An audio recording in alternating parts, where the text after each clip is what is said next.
মাথার চোদ জায়গা একদম ভরে দেবো।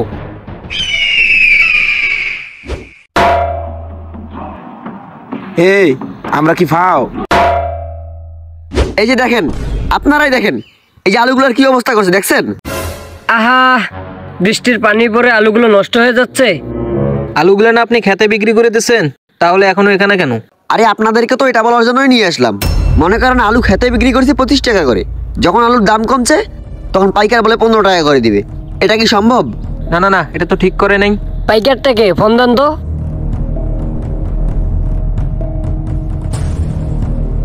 আসসালামু আলাইকুম ভাই, আমাদের বাসার পিছনে যে আলুর গোডাউনটা আছে না, আপনি যেখান থেকে আলু দেখে গেছিলেন, হ্যাঁ হ্যাঁ, এখানে একটু আসেন তো ভাই। আচ্ছা ঠিক আছে ভাই।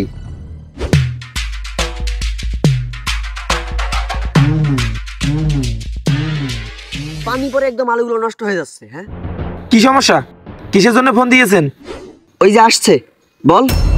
এই কি বলবে ও? ভাই, উনি আলু ক্ষেতের মধ্যে 25 টাকা কেজি বিক্রি করছে। আলুর দাম কমার কারণে আপনি ওনাকে 15 টাকা কেজি বলতেছেন কেন ভাই? এই আপনি চুপ থাকেন তো। আমি কি লস করে আলু কিনবো? আমাকে কি পাগলা কুত্তা কামড়াইছে নাকি? এ ভাই শুনেন, আলু যখন খেতে ছিল তখন আপনি 25 টাকা করে আলু কিনে নিয়েছেন আমার কাছ থেকে। তখন যদি আলুর দামটা বাড়তো তখন কি আপনি আমাকে 5 টাকা বাড়াই দিতেন? দিতেন না। এখন যখন দাম কমছে, এটার দায়ভার আমার ঘাড়ে আসবে কেন? এই তুমি ব্যবসার কি বুঝো? আমাকে ব্যবসা শিখাইতে যাচ্ছ?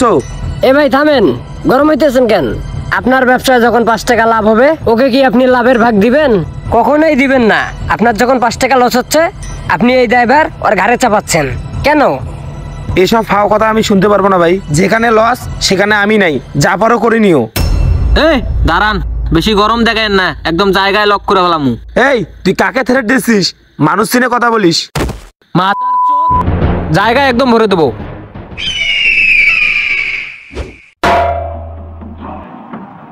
এই আমরা কি ফাও? এ ভাই ছাড়েন, যান যান, লস হয়েছে হয়েছে, যান আপনি যান। এইটা কোনো কথা হইল? হাট। ওর চিঠি আইসা পড়ছে।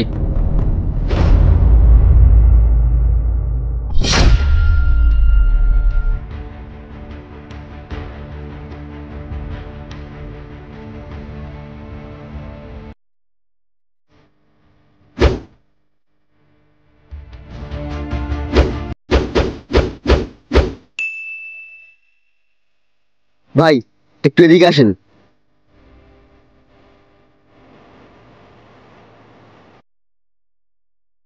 दादा हमारे काम आ गया है, हमारा आदमी आपका काम कर देगा, आप इससे निश्चिंत रहिए।